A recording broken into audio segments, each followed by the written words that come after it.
Hello again, and welcome to Lecture 7 of the Value Drug CE Trip 2017 Continuing Education. In the last two talks, we're going to talk about some new drugs that have come to the market within the last year, and we're also going to talk about some maybe changes in pharmacotherapy. Once again, I have no potential conflict of interest with this talk. But what I hope to do during this talk, and I've done this with prior new drug talks, is that I targeted key drugs that you should probably be seeing in the market, maybe already, drugs that if they're not on a patient's formulary, they're being considered for therapy and requiring prior authorizations. And so hitting those key ones that we sit in the community setting. The other thing that I hope to during this talk is also one of the things that I think it's always good is what was in the news the past year, what studies that or FDA reports that may have came out suggesting changes in the way we practice current therapy for drugs that are already on the market. One of the things, though, this year we saw that new drug approvals fell to a 6 year low. And actually, in 2016 is one of the lowest ones we've had since the early 2000s. And although the other thing, too, is the last talk we're going to talk about is specialty medications in Lecture 8, is that we're going to focus on some of those that were significant. First thing we're going to talk about, unfortunately, a lot of these drugs that I'm going to talk about, they are being used in the market. Are they revolutionary drugs that are going to change the world, change disease progressions? Not being sarcastic, but probably not. And one of the big things we need to think about as pharmacists is when these new drugs come out, remember a couple things. Most of the time, they're coming out after passing, the FDA based on phase 3 clinical trials. And what does phase 3 clinical trials incorporate? Well, those incorporate randomized double-blinded controlled trials that really are only comparing to placebo. So there's really no good head-to-head trials, and a lot of our data that we get is maybe doing some comparisons. Some manufacturers may be bold and daring and maybe do some, are they at least not inferior to the current standard of therapy? The other thing that we know, as we see every day in our practice, is that some of these new medications that do get approved a lot of times are expensive, and if they're not any better than what's currently out there, are they worthy to do? The other thing is it takes usually maybe a year or two before these drugs work their way onto a formulary, at least to the preferred side status. And so a lot of times, that's one of the key things when a rep comes around. I'm sure you are asking, are these drugs on my most popular health plans that my patients are on? And what is the tier that they're on? Because we know anything that gets above tier 2 can get pricey and expensive. And when people are paying a percentage of the cost of the drug, that can be expensive out of pocket. So let's look at some new drugs in diabetes. Tresiba. Tresiba is another long-acting insulin being put out by Novo Nordisk. A couple of pearls on this is that it does work with the Flex Touch system of Novo Nordisk. The duration, it lasts about 42 hours compared to 24 hours for Lantus or for Levemir, and a little over 24 hours for Toujeo. Now, the key thing, if you go on the manufacturing website for this is one of the things that they advertise. Take on your time. Because of that long duration, a patient could, if they forget their medication, take it sooner than waiting till the next time that it's due, which we normally counsel patients to do. So if you take a look at here, only once daily, Tresiba allows you to change your long-acting insulin day-to-day dose timing. If you miss or delay a dose, as soon as you remember, then continue your regular dosing schedule. Make sure you're at least 8 hours between doses. The only problem with this is that sounds nice and attractive, but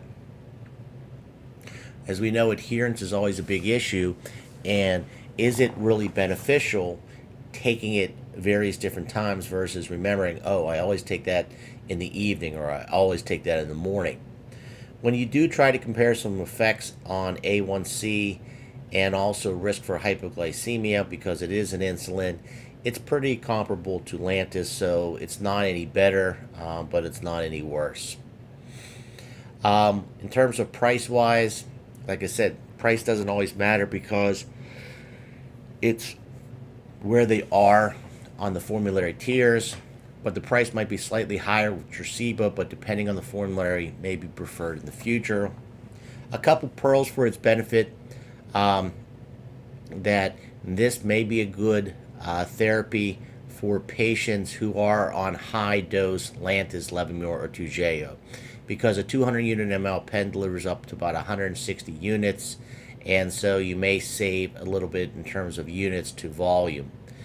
One of the things is advise patients to try to use it at the same time each day. Another, Basaglar, is basically the biosimilar to Lantus, but remember, this is not the generic to Lantus. It's not AB rated. So and some formularies starting the first of the year have switched to this insulin as their preferred insulin of choice over Lantus. And so it doesn't require, it does require you getting a new prescription that you can't just automatically substitute it. As like I said, you'll be seeing Lantus will be dropped from formularies since its cost is close to $400, and where Basaglar is a little bit over $300. It does come as a quickie pen. It's being marketed by Lilly, and like I said, so those are some things to think about. So let's think about the question, what do we do when we switch insulins? So this is a big issue because now people are switching based upon formulary changes and not always based on preference. So what we need to take a look at is, when we're switching from Lantus to Basaglar, generally suggest the same daily dosing and dose frequency. They are biosimilar, and they're not technically exactly the same thing, but probably can get away with doing that. For Levemir, suggest also giving the same dose, but some patients who were on Levemir twice daily can actually switch to maybe once daily because the glargine is a little bit longer acting than the Dedamir basal insulin. Switching from Toujeo to Basaglar, one of the suggestions is you suggest starting with 80% of the daily Toujeo dose, and the main reason why is due to the potency differentiation between them. You just want to decrease the risk for hypoglycemia. Pretty much you could probably get away with 10% lower, but we do 20% to be more on the cautious side. Another set of drugs that came out this past year were two new inhalers, the Cipri Neo inhaler and the Utebron COPD inhaler. They're two new bronchodilators. However, if you take a look here to the right, they're a dry powder capsule type of an inhaler, very similar to the way Fordil is delivered. They're only approved for COPD because what contains in both agents is the anticholinergic, and we're using an old-time anticholinergic in a dry powder form, and that's glycopyrrolate. The Utebron basically is combining the long-acting anticholinergic with a long-acting beta agonist for therapy. And once again, remember, we don't really recommend long-acting beta-2 agonists as monotherapy in non-COPD patients. In asthma patients, long-acting beta-2 agonists should be in combination with a corticosteroid. However, in the COPD evidence guidelines, we can get away with that. So when we take a look at these inhalers, are they any better? Probably not. We don't have any direct head-to-head trials. It seems that they're not inferior, and glycopyrrolate seems to improve lung function about the same as tiotropium. and has a similar rate of side effects. Cost is also similar. That's the one thing when you think about COPD and asthma, it's very similar to the diabetic insulins, that these are average $300 to $400 drugs that we want to be sure that we're picking the right one for them that's on the right tier, because no matter what, these are eventually going to contribute, especially in Medicare D patients, to their possible donut hole. The one thing of disadvantage of this compared to Spiriva is that it's twice daily. The other disadvantage is that Spiriva now comes and its combination product with long-acting beta-2 agonist is Still and those are in the Respimat form. Spiriva still comes as the handy inhaler dry powder, and so once again, it's probably more of preference what somebody likes too when choosing an inhaler. Another new drug to come out that it's another not really revolutionary, but another delivery method and can be a little controversial is the new buprenorphine buccal film, Belbuca. Belbuca is the first buccal film that is approved for chronic pain. It's similar to Butrans, but remember, Butrans is a patch that we give once weekly of buprenorphine. Buprenorphine is a controlled drug, and we're probably familiar seeing used in helping people with opioid abuse to get them off. We see that in our Suboxone products.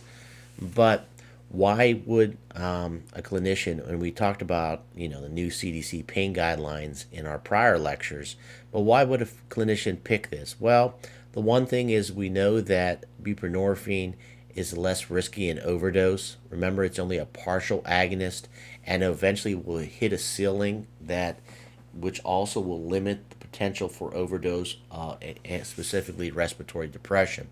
So who might be considered as an option if an opioid is needed?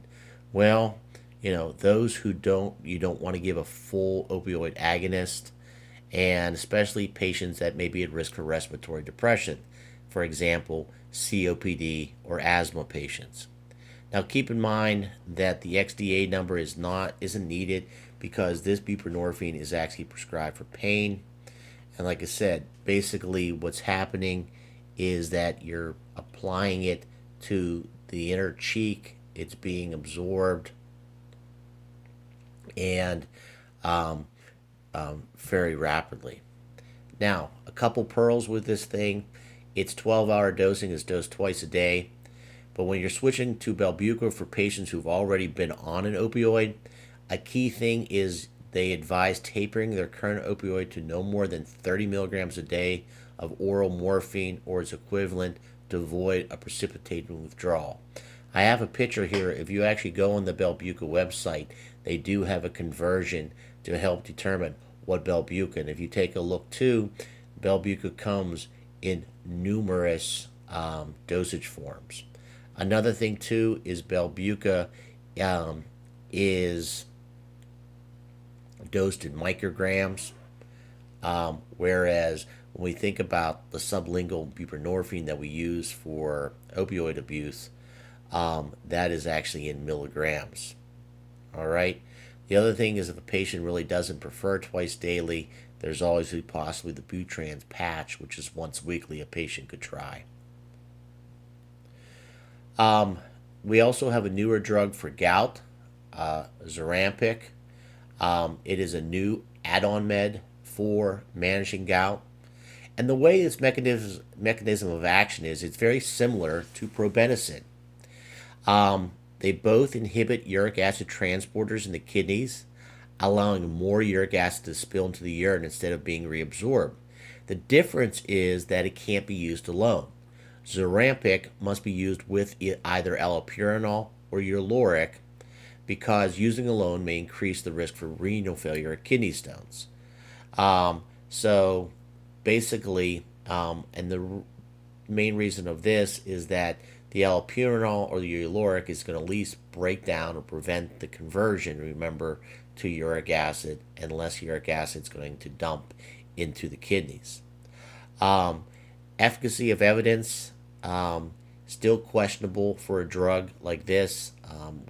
for first line therapy, because when we add in the clinical trials, when they showed where they added Zurampic to allopurinol, it helped about one in four patients reach uric acid goals compared to allopurinol alone. Now remember, their measure was uric acid goals, and how clinically significant that was. And the initial trials that got this drug approved really didn't show that there was no better in preventing gout flares in combination versus allopurinol or Uloric by itself.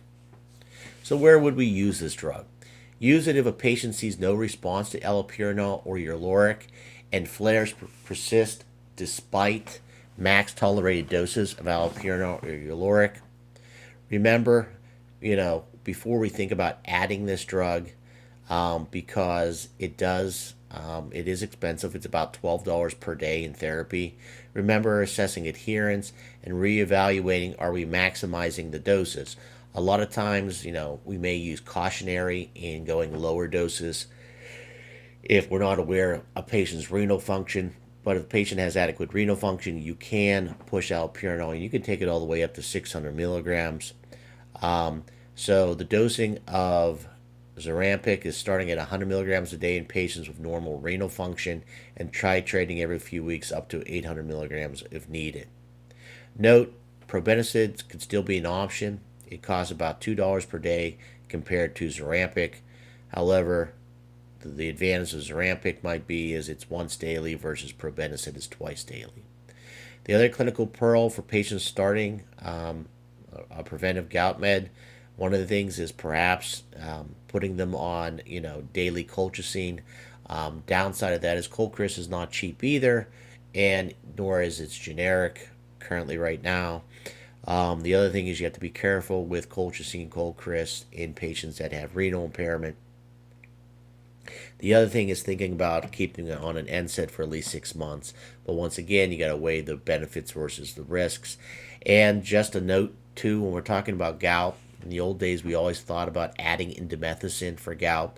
In fact, if you take a look at the Beers criteria, indomethacin is actually on the list of Beers criteria due to the fact that it has a higher incidence of GI bleed, and its lipophilic can cross the blood-brain barrier and cause CNS effects. And so there is no evidence that indomethacin is any better for treating gout flares in terms of pain than other NSAIDs. It just was the very first NSAID around when we were studying NSAIDs in gout. And so you can use ibuprofen, meloxicam, or another NSAID equivalent, and you don't necessarily have to go to indomethacin. Another drug that came out, which is kind of a me too, is Xiidra. It's an alternative to Restasis for dry eyes. The way that it works, it binds to the integral lymphocyte function associated with antigen 1 and blocks interaction of lymphocyte function 1 with its conjugate. So what all does that mean? Well, basically what it means is it's affecting the immune response, and therefore it's decreasing inflammation, which we believe that leads to dry eyes. Its efficacy seems to be modest at best, and it's not any worse, not any better when compared to Restasis, although there has not been a head-to-head trial. The ADRs is very similar to Restasis, that you can get initially eye irritation, but there is one side effect that was reported in the phase 3 clinical trials with Xiidra, and it seems to cause a bad taste in the mouth. Cost is similar to Restasis, so it's probably going to come down to where it lies on the formulary. Potential advantage that Xiidra may seem to have, it has a faster onset of action in terms of response. It takes 6 to 12 weeks to see a benefit compared to 12 to 24 weeks for Restasis. Now, before we would go this route of using these expensive agents, when we're talking to our patients, we could always see whether or not their clinicians using a stepwise approach for managing dry eyes. Some things advice is using humidifiers, especially this time of year where we're seeing more forced heat, protecting eyes from fans, taking computer breaks, preventing eye strain, stopping smoking to decrease evaporation of tears. Other things is evaluate their med therapy.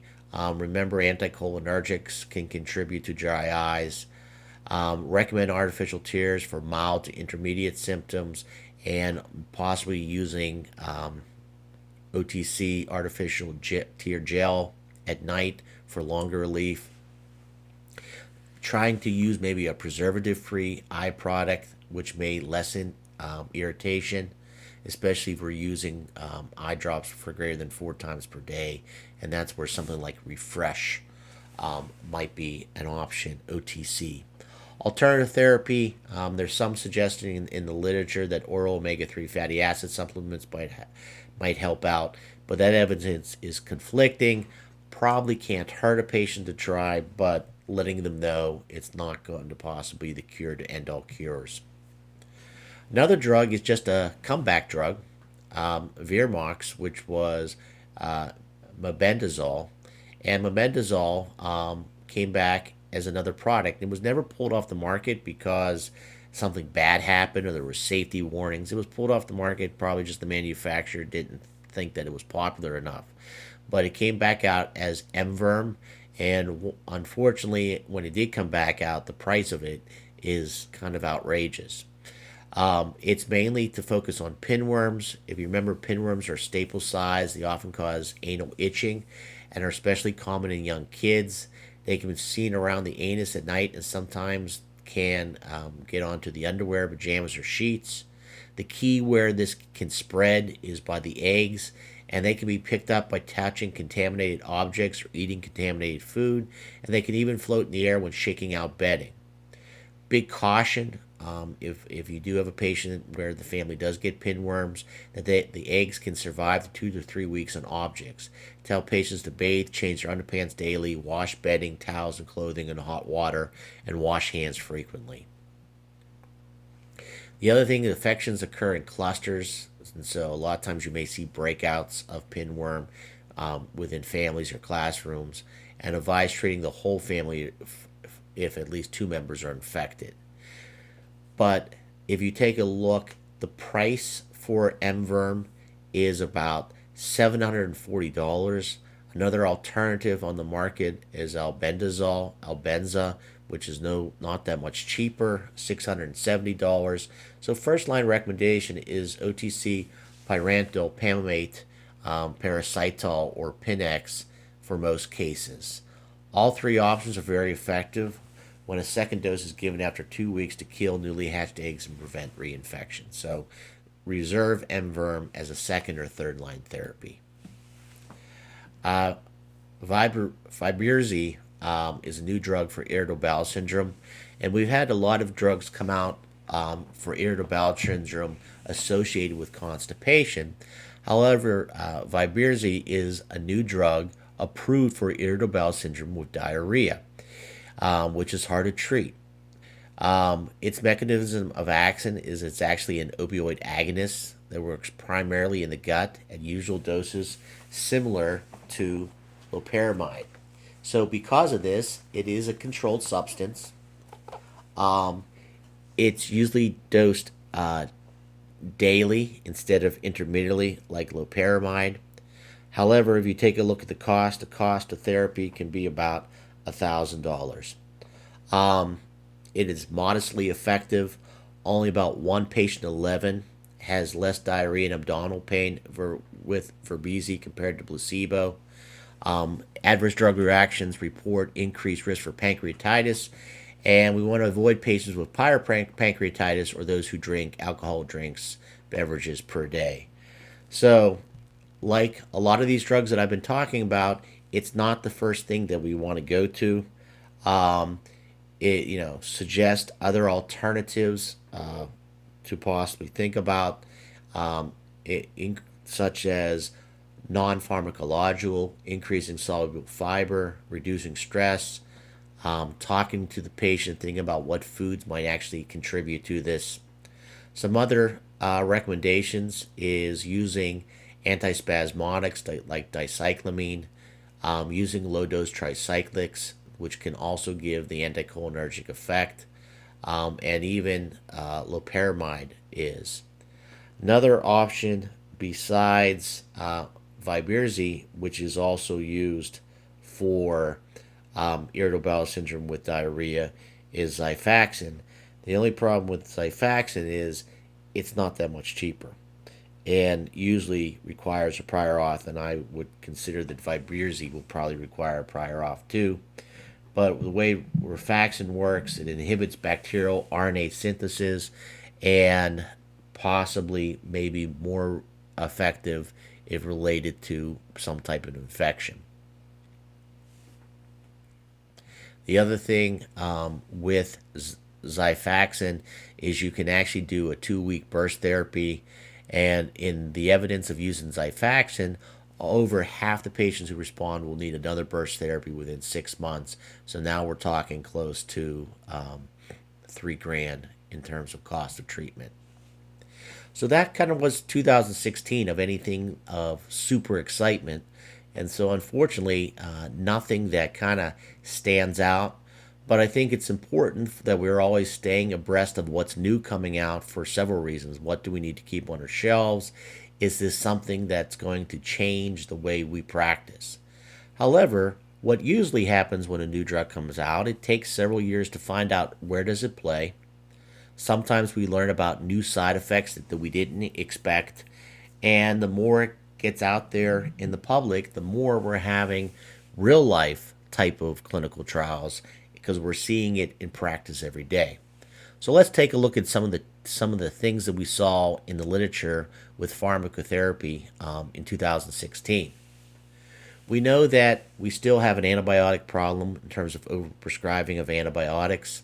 And one of the things that came out of a White House National Action Plan in the past year that actually was put out in March of the year prior, but has been now slowly been implemented in hospital settings, is it's coming about more concerns about collateral damage leading to resistance with quinolones. The other thing that we worry about with quinolones is that there is that risk for tendon rupture using these drugs. There's possible side effects with peripheral neuropathy. So what's came out of these recommendations is that we should watch for conditions where it's best to just not use the quinolone. So quinolones are highly cleared in the kidneys, and therefore that's why a lot of doctors like to prescribe them for UTIs. However, when we're thinking about UTIs, there are other alternatives to do. So for urinary tract infections, it's recommended that nitrofurantoin or generic Bactrim, trimethoprim, sulfamethoxazole is used for uncomplicated UTIs.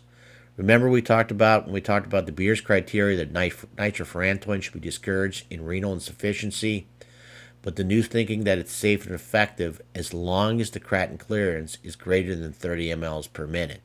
The old package insert says below 60, but we think we can get away with it until we get to 30 mLs. And the other reason why we don't use it in below 30 mLs, it just doesn't concentrate enough and may not kill the organism and possibly increase resistance.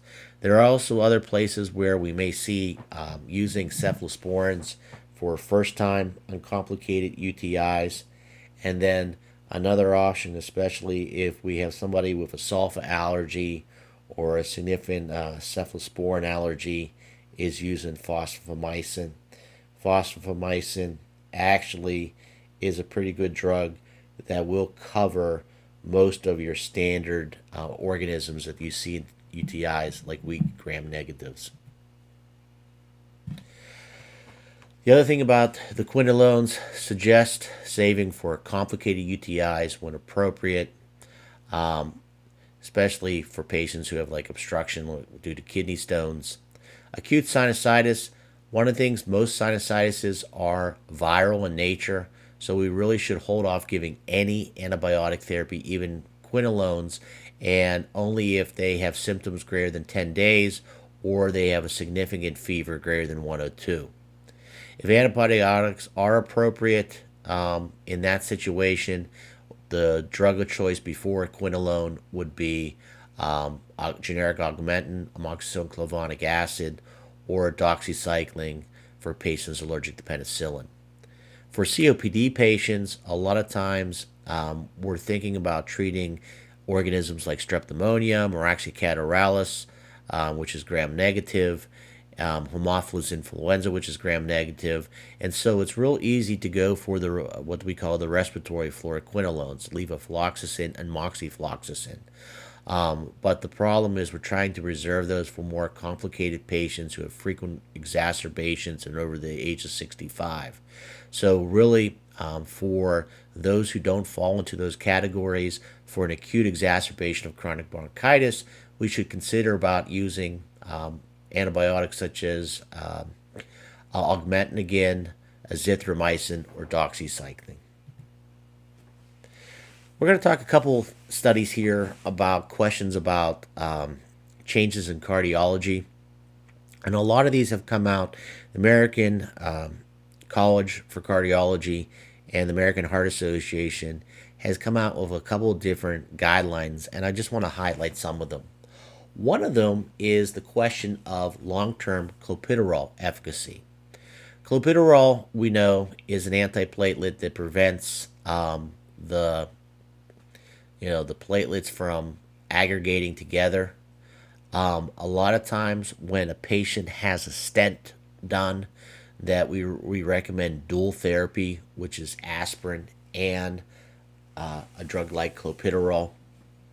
However, we do know a couple things. One, clopidogrel is a prodrug, and so there are a population of people that they may not metabolize and activate clopidogrel. And there are some questions that clopidogrel may have a high risk of death. And that's due to a recent study that came out in this past year. However, when the FDA and a lot of the experts took a look at it, that recent study suggested that coronary stent patients taking clopidogrel plus aspirin have a high risk of death. But when they compared that to other trials, it appeared not to be true. So if your patients read that in any of the health magazines or newspapers, the evidence is just not that strong to suggest that. The evidence has been looking at, what's the length of time. We've gone from 6 months to a couple years ago to treating 12 months. And I'm going to touch base on this one more time in a later slide. But the evidence of using clopidogrel greater than 6 months doesn't seem. Some other studies have shown that possibly, and some cardiologists have more preference of using Brilinta or Effervescent plus aspirin to be more effective. But when you look at these studies, these combos prevent maybe one more cardiovascular event for every 50 stent patients treated for 1 year versus clopidogrel plus aspirin. The disadvantages of Brilinta that it's a twice-a-day dosing. It has a side effect of maybe causing shortness of breath. And when we look at Brilinta and Effervescent, they may cause more bleeding. In addition, that it's recommended to avoid in patients with a history of stroke or TIA and those who are underweight or over the age of 75. The other thing about Brilinta and Effervescent is they are expensive. They're only available in brand, and clopidogrel is significantly less.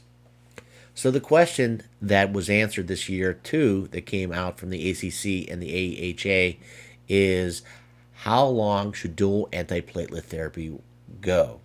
So how long to use aspirin plus another antiplatelet after a coronary stent?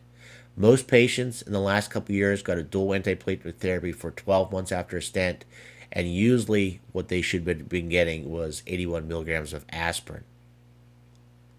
The new recommendations that came out this year, the past year, that this will be a shorter course of dual therapy, especially for patients at low cardiovascular risk, and a longer course for those at higher risk. So here's what the recommendations say.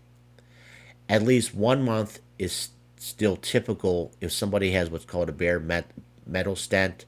However, most patients don't get that. They get a drug-eluting stent. And for those patients, at least 6 months of therapy of combination. These are the patients, as I said, used to get 12 months of therapy, but the risk of bleeding seemed to outweigh the benefit after 6 months. So who should get 12 months? At least 12 months is still the rule of thumb for most patients who were heart attack patients who then had a stent, or acute coronary syndrome patients who had to have a stent. Patients who've had a history of GI bleed perhaps should have a shorter course, And for example, don't be surprised to see some stable stent patients get dual therapy for 3 months instead of 6 if they've had a GI bleed. But we should continue to emphasize that they should be taking the 81 milligrams of aspirin. And if they're taking it every day, probably recommending enteric-coated aspirin to be less harsh from a GI standpoint. Another thing that's talking about aspirin is the FDA had put out a warning questioning about the increased risk for GI bleeds with over-the-counter antacids that contain Alka-Seltzer. And you remember good old Plop Plop Fizz Fizz contains sodium bicarb and Alka-Seltzer and also some sodium itself. In fact, I still remember back in my residency, we had an elderly gentleman. He was in his 80s, and I'm interviewing him. And I asked him, "Do you ever take anything over the counter?" And he says, "No, I don't. And I said, "Well, then do you ever take anything for your stomach?" And he goes, "Well, I take the fizz stuff." And I said, "What's the fizz stuff?" "Well, I take Alka-Seltzer." And so then I asked him, "Well, how much Alka-Seltzer do you take?" And here this gentleman was taking about 3 to 4 boxes a day. One of the things we discovered during that was he had very swollen feet and was on furosemide, but did not have congestive heart failure. But when we referred this to the physician and they evaluated him, they then ordered a scope. And here this guy had a gigantic GI ulcer. And so it's highly recommended, not to use these agents, especially patients who've had a history of serious bleeds, patients who are elderly, patients who are on other anticoagulants, NSAIDs, or steroids, or drink 3 or more alcohol beverages a day. And we all know there's many other OTC over-the-counter alternative recommendations. We may want to recommend an acid without aspirin or sodium bicarb, such as Tums, Maalox, Mylanta. These all, as we know, work to neutralize acid, but their effects are short-lived. We also have to counsel them if they're taking other meds to space them out, especially if we worry about interactions in terms of binding and affecting absorption.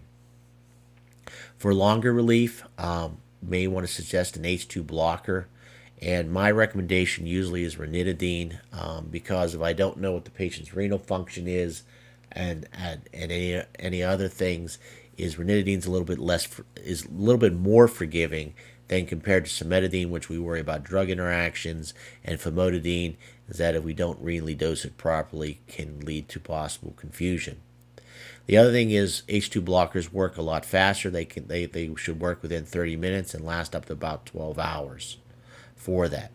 If somebody wants some more immediate relief, you can do a combo product like Pepsi Complete, which does contain an acid. Kind of steer away from recommending over-the-counter PPIs for several reasons. PPIs are really more reserved for GERD. And remember, PPIs, it takes about 72 hours to shut down the proton pump. And so patients are not going to get acute relief of using a PPI. The next question, DVTs. We have all these new direct thrombin inhibitors that came out the last couple of years, and they're not cheap, all right? And so the question is there any evidence out there as what's the best anticoagulant to treat DVTs? In fact, when these drugs first came out, they were actually a lot of them were only approved for AFib. And so let's take a look. So new guidelines do give preference to using the direct oral anticoagulants such as Eliquis, Pixaban, or Xarelto, Rivaroxaban. And they suggest that these just work as well as warfarin. That's what the studies suggest. And they may have a lower risk for bleed. And they're easier to use. And we don't have to worry about getting INR draws. The downside of these agents, if somebody does have a major bleed, we really don't have an antidote outside of that. We would have to hospitalize them and provide blood supplements with clotting factors. But what's become popular is seeing Eliquis and Xarelto be the preferred agent. And then the other advantage of Eliquis and Xarelto is they do not need a pretreatment with a low molecular weight heparin. Now, when you look at some of the other direct thrombin inhibitors, such as Pradaxa, they aren't as patient-friendly. They need that overlap of a low molecular weight heparin for 5 to 10 days for them to take effect. Whereas the Eliquis and Xarelto, because they have a short half-life, they can get to steady state pretty quickly. That's the downside of the Xarelto or the Eliquis. If somebody's not compliant, they're a greater risk of, because it's out of the system a lot sooner. Um, Remember too, for drugs like Xarelto, usually you start at a higher dose for 3 weeks, and then you go to a lower dose. And so, like Xarelto is 15 milligrams twice a day for 21 days, followed by a 20 milligram dose. Both Xarelto and Eliquis, we do have to worry about renal issues with these. But does anybody still get warfarin? Well, warfarin's probably not going away because patients who have severe renal impairment, especially those over the age of 75, probably should still stick with warfarin, just because several things. One, we know that the other drugs depend upon renal clearance, and so there's a greater risk for bleed than with the Xarelto and the Eliquis. Now, if we do have to use one of them, the elderly, Eliquis seems to have the best studies of less bleeding time in elderly patients. The other thing is we know that warfarin does have an antidote in vitamin K. The other thing is warfarin is good when we suspect poor adherence, is that we know that we can get the INR draw and evaluate that. The other thing, because warfarin has a longer duration, there's a little bit more forgiveness if a dose is missed. The other thing is sticking with warfarin if med cost is an issue. Once again, these direct thrombin inhibitors are another drug that contribute of a patient reaching the donor hole. So the other thing is warfarin really should be the only anticoagulant of choice in mechanical heart valves, because the direct thrombin inhibitors have not been shown as effective for these patients. When do we use low molecular weight heparins? Well, we may use them for bridging over when we're starting warfarin. We also may use them in cases such as pregnancy, severe liver disease, and some cancer patients who are at risk for developing clots. Recommend too is if this is the first time DVT or pulmonary embolism, that we treat with an anticoagulant for at least 3 months and reevaluate if we need to continue, but usually no more longer than 6 months for a first time event. We talked about in our diabetes review about the SGLT2s, such as Jardiance, Invokana, and Farxiga, and there's a little bit of controversy out there that they may actually not be more harm than help to the kidneys. So the question is this true? Well, new FDA warnings suggest that drugs like Invokana and Farxiga could possibly cause acute kidney injury. Yet there's other evidence to show that maybe some of these drugs may be renal protective. One of the things that we do know that these class of drugs, sometimes referred to as the Flozins, can increase serum creatinine usually within the first month. This is usually due to possibly the diuretic effect, and so one of the things you want to do is evaluate making sure this person is not dehydrated. And the best way to do that is if you can get an electrolyte panel, you look at their serum creatinine, and you look at their blood urea nitrogen, and if that BUN to serum creatinine is greater than 20 to 21, they're probably dehydrated, and that's kind of a falsely elevated serum creatinine due to dehydration, not the drug itself. One of the things, though, that's been shown that Jardiance does have a study out there that showed that it, just like ACEs and ARBs, may help slow the progression of nephropathy in about 1 in 16 patients over 3 years, and may delay dialysis in some patients. Although the evidence is not super strong, this may be warrant that you'd want to use Jardiance over the other agents. Like I said, you may initially see a bump in serum creatinine, but in the long run, we seem to see renal function. So we should continue for these patients to focus on blood pressure control to protect the kidneys, using an ACE and ARB where needed. Jardiance could possibly be an add-on for this, and considered for those patients who have high cardiovascular risks. Suggest too, just like the ACEs and ARBs, get a baseline serum creatinine, and then 2 weeks later see if there is a significant bump in it. If there is, then we would want to stop the drug and notify the physician for evaluation. Another thing. Now, remember, for those of you that phenylephrine wasn't always an oral agent, was it? Phenylephrine was really only ever in neosynephrine.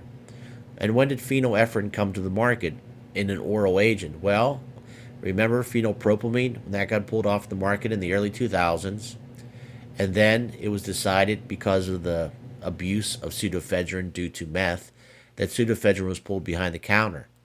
So instead of just keeping those products behind the counter, manufacturers decided to make phenylephrine an oral agent.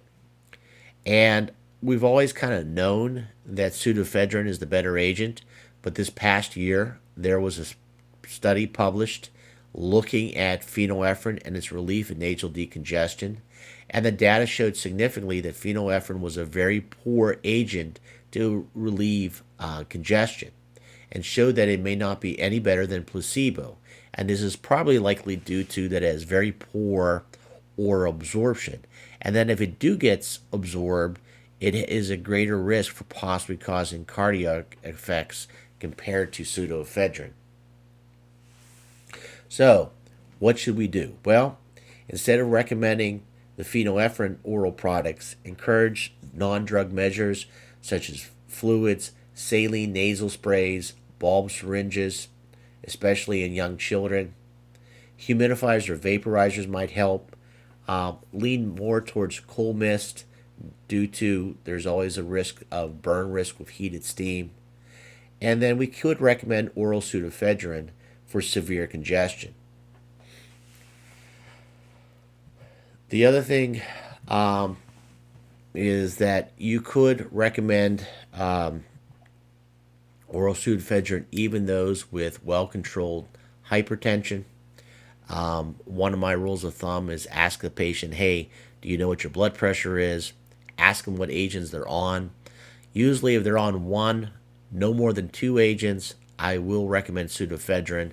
And if I do recommend a pseudoephedrine, I actually recommend the short-acting pseudoephedrine versus the long-acting. There's an old study from the 90s that showed that as long as you stayed below 180 milligrams of total daily dose of pseudoephedrine a day, it has least effects of causing raise in blood pressure. So if you think about if somebody's taking the long acting, which is 120 milligrams in each tablet, and you take that Q12 hours, you're going to possibly reach a steady state above 180 milligrams. So you can use pseudoephedrine. The other thing is if somebody is on any type of rate control drug like a beta blocker, diltiazem, Sotalol, I refer them to their physician for using whether or not it's safe to use an oral pseudoephedrine. Other options is suggesting a topical decongestant, eating either oxymetazoline or phenylephrine. But remember, we have to tell these patients not to use it for no more than 3 days because of risk of rebound congestion. Camphor and menthol, although you may get that cooling effect, and it's okay probably in older children and adults, but it's not recommended in small children anymore due to risk for ingesting for toxicity, and applying beneath the nostrils can cause irritation and actually worse congestion. Also discourage intranasal steroids, intranasal cromolyn sodium, or oral topical antihistamines if we're just treating for the common cold. Obviously, nasal steroids we would use for somebody who has severe congestion due to allergic rhinitis, but has not been shown in the common cold.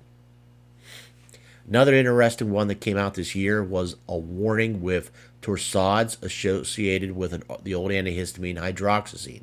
Now we know hydroxyzine comes in two different salt forms, hydroxyzine hydrochloride and hydroxyzine pamoate. Hydroxyzine pamoate, the old Vistarol, we used to think about using that more as for car sickness, motion sickness, nausea relief. But in recent years, we see hydroxyzine a lot of times can be used in the psych world as an alternative to benzodiazepines for anxiety. However, because of that, I want to bring that up because hydroxyzine does get used quite a bit in that population.